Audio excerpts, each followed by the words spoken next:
本来有个网址的，怎么删掉了呢？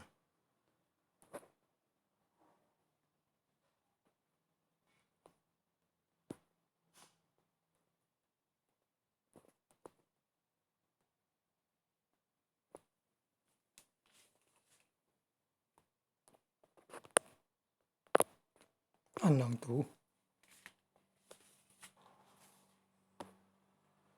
在 YouTube 上观看 How to make a portable hydroelectric generator at home micro hydro power plant 简易水力发电装置用到粗水管3通管，加入小马达及风扇叶片。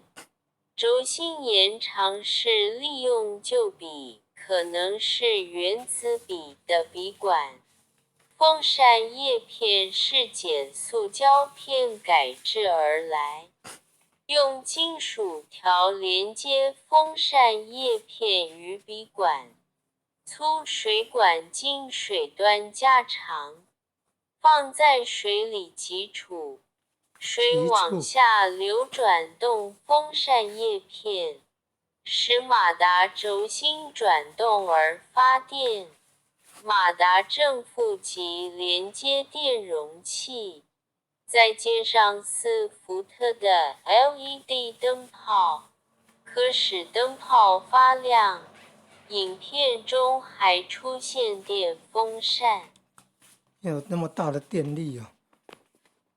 电风扇要几伏特才能转动啊？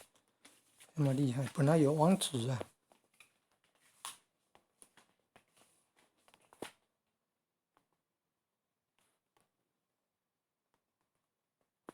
看连接一起跟网址一起复制贴到那个网络电视台社群。